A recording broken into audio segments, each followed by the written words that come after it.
Um Johnny Cash, sein Leben und seine Musik besser kennenzulernen, habe ich vor 21 Monaten meinen Kanal Memories of Johnny gegründet und seitdem schon viele Stories aus seinem Leben erzählt. Heute widme ich mich das erste Mal seinem Lieblingsinstrument, der Gitarre, genauer gesagt der sogenannten Western-Gitarre. Was wäre Johnny Cash ohne seine Western-Gitarre? Ein Teil meiner heutigen Story ist im Musikinstrumentenmuseum in Markneukirchen entstanden. Die Geschichte ist sicher nicht nur für Gitarristen spannend.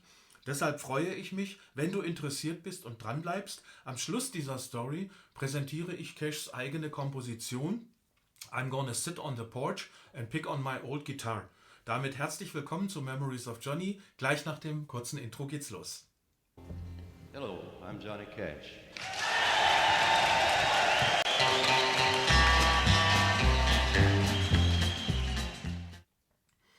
Was wären die Country-Musik und Johnny Cash ohne die Western-Gitarre? Wenn du Johnny Cash erst in den 90er Jahren durch American Recordings kennengelernt hast, dann hast du ihn solo mit seiner Western-Gitarre erlebt. Die Geschichte der Western-Gitarre beginnt 1833. Christian Friedrich Martin war der erste Mensch, der eine Gitarre für Stahlsaiten baute. Seit nunmehr fast 200 Jahren gehören diese Gitarren zu den gefragtesten Instrumenten weltweit. Auch Johnny Cash spielte am liebsten Martin-Gitarren. Vor allem die Aufnahmen für American Recordings sind mit so einer Gitarre entstanden. Aber dazu erzähle ich gleich mehr. Da diese Folge dreht sich ja nicht nur um Martin und deshalb springe ich nochmal kurz zurück in Johnny Cashs Kindheit. Cash wurde 1932 in den Jahren der Weltwirtschaftskrise geboren. Seine Eltern waren Farmer und zogen 1935 mit ihm und seinen Geschwistern nach Dyess in Arkansas. Dort lebte er bis 1950 auf der Baumwollfarm seiner Eltern. Zu Hause wurde viel gesungen und musiziert. Das habe ich auch schon in einigen Videos, die ich hier mal parallel im Hintergrund zeige und einblende, bereits erwähnt. Als sein Bruder 1944 durch einen Unfall ums Leben kommt, lernt er kurze Zeit später Pete Barnhill kennen, der eine Gitarre besaß.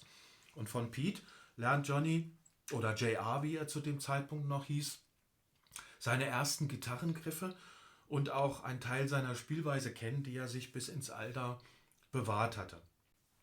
Die Texte der Lieder, die lernte er vorzugsweise aus dem batteriebetriebenen Radio seiner Eltern. Der Gesang begleitet ihn ständig, aber es dauerte noch ein paar Jahre, bis er sich seine erste Gitarre kaufen konnte.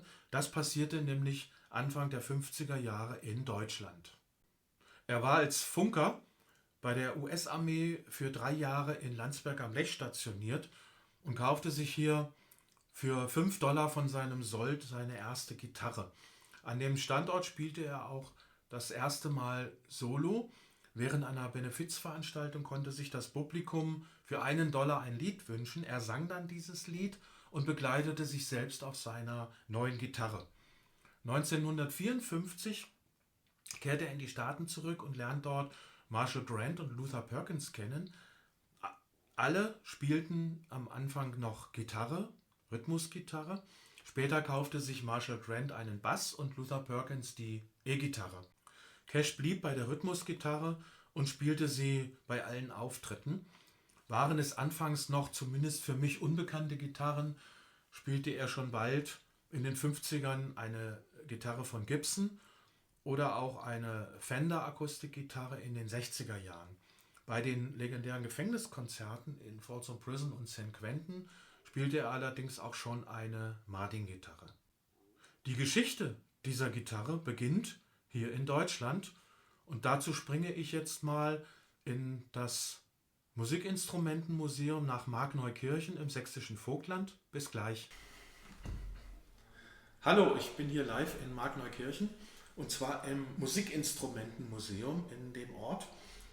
Und hier sind sehr, sehr viele Instrumente ausgestellt, hauptsächlich Geigen, weil Markneukirchen ist ein Geigenbauzentrum gewesen. Es liegt in Deutschland im sächsischen Vogtland, nahe an der bayerischen Grenze und nahe an der tschechischen Grenze im sogenannten Dreiländereck. Jetzt stehe ich hier aber nicht vor Geigen, wie man sieht, sondern vor Gitarren. Und diese Gitarren sind was ganz Spezielles. Das sind nämlich Martin-Gitarren. Was ist daran so spannend? Nun, Jimmy Rogers, der ein Vorbild für Johnny Cash war, spielte eine Martin-Gitarre. Hank Williams spielte eine Martin-Gitarre. Bob Dylan spielt Martin-Gitarren und auch Johnny Cash hat überwiegend Martin-Gitarren gespielt. Und diese Verbindung ist natürlich interessant. Zwar hat Johnny Cash mit Mark Neukirchen selber nichts zu tun gehabt und diese Gitarren sind noch nicht mal hier gebaut worden, aber der Erfinder und Bauherr, Baumeister dieser Gitarren, der Christian Friedrich Martin, danach sind nämlich die Gitarren benannt worden, der wurde hier geboren im Ort. Deswegen befindet sich diese Vitrine hier. Hier ist er übrigens abgebildet auf der Gitarre. Der ist 1796 hier geboren worden. Er machte mit 24 eine Tischlerlehre und zog dann für 14 Jahre nach Wien. Er hat dort bei Johann Georg Stauffer Gitarrenbau studiert. Er war fasziniert von Gitarren und er wollte halt nicht mit Geigen anfangen, kam nach 14 Jahren zurück hierher und stellte fest, durch den Geigenbau war die Innung hier im Ort so stark, dass man eigentlich keinen Markt hatte für Gitarren.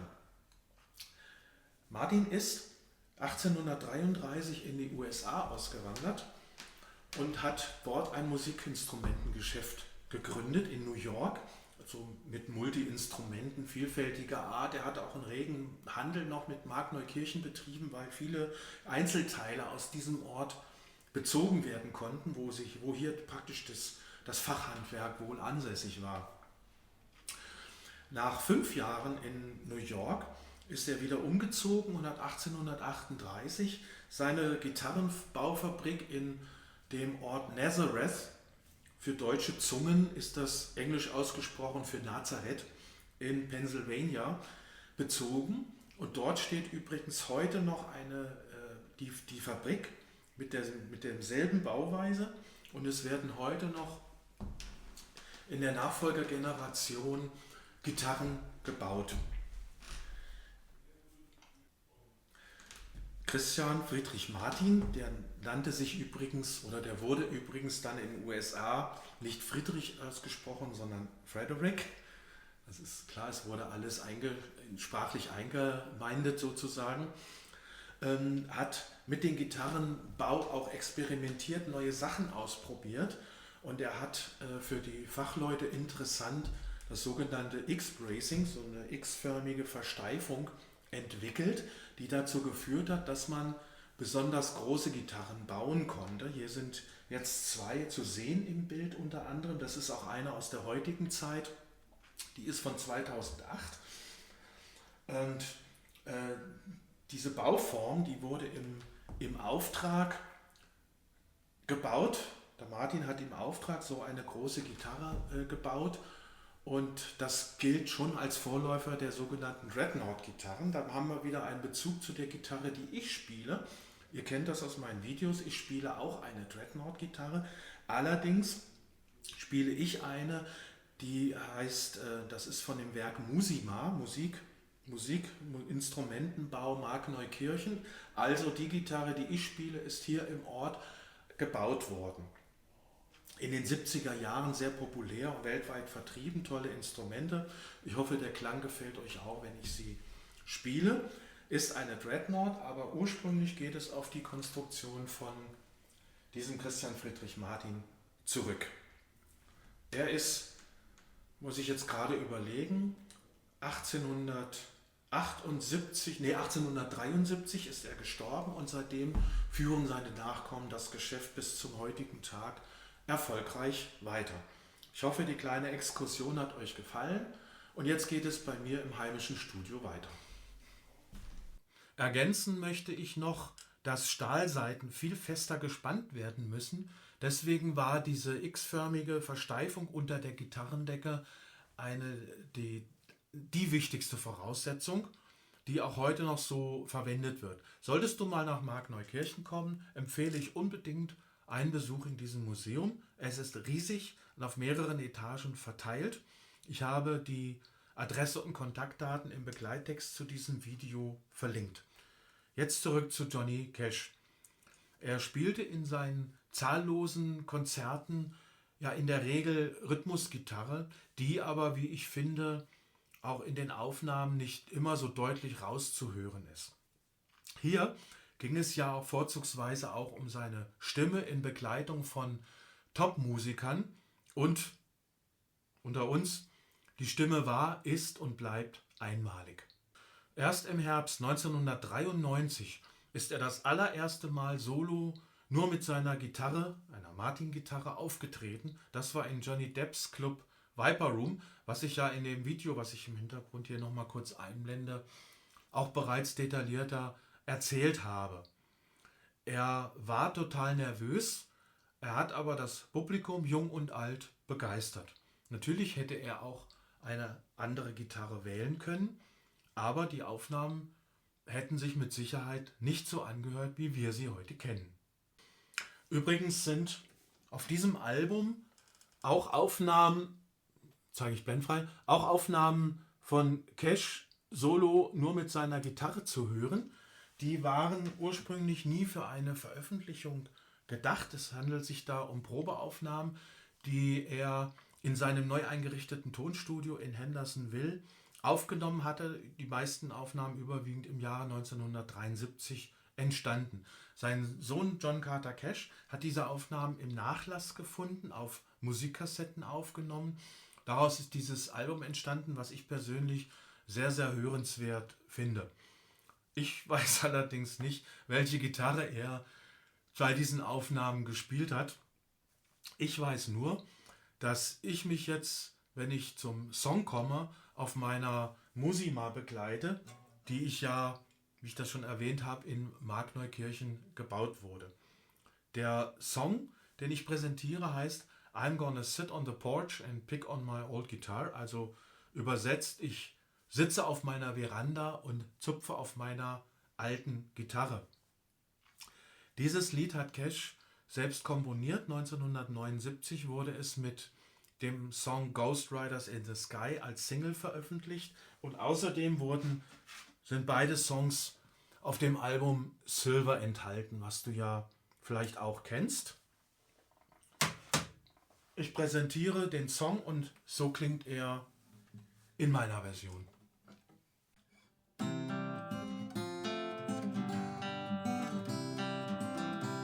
I'm gonna sit on the porch and pick on my old guitar. I'm gonna lay on my back and laugh at my lucky star. And then I'm gonna fly away and never come back someday. As I thought I was land right close to where you are. Well, if I thought anybody really cared, I'd send back words strapped to the leg of a trans-celestial bird. I wonder if I ever really did leave. How many would there be to grieve? How did react to the verge?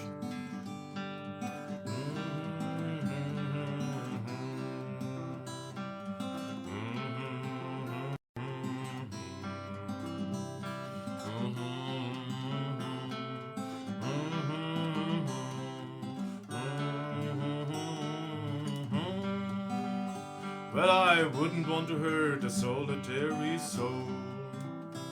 I have still got all 6 foot 2 in control.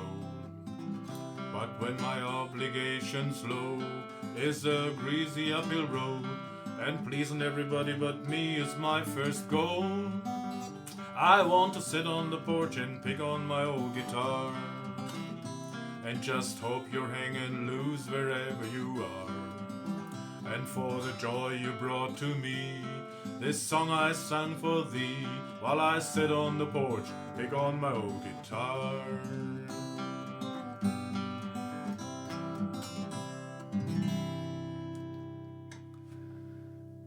So, ich hoffe, es hat euch gefallen und wir sehen uns in meiner nächsten Folge wieder. Da es in dieser Folge hauptsächlich um ein Musikinstrument ging, habe ich mir gedacht, dass ich meine nächste Folge mal den Musikern von Johnny Cash widme und so die wesentlichsten mal vorstelle. Auch die Tourbegleiter gehören dazu. Den Song muss ich mir allerdings noch überlegen. Eine Schlussbemerkung zu Markneukirchen.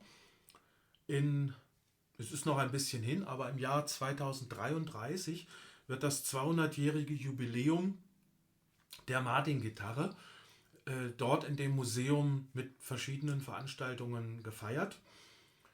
Ich erwähne das deswegen, Save the Date. Ich habe auch eine Einladung bekommen, um dort live einen Abend zu gestalten mit der Biografie von Johnny Cash. Die Martin-Gitarre gehört ja, wie ihr jetzt wisst, auch dazu. Ich freue mich da schon drauf. Wir sehen uns vielleicht auch dann in Markneukirchen live. Wir sehen uns mit Sicherheit in meiner nächsten Folge. Ich freue mich drauf. Bis dahin, tschüss und bleibt gesund.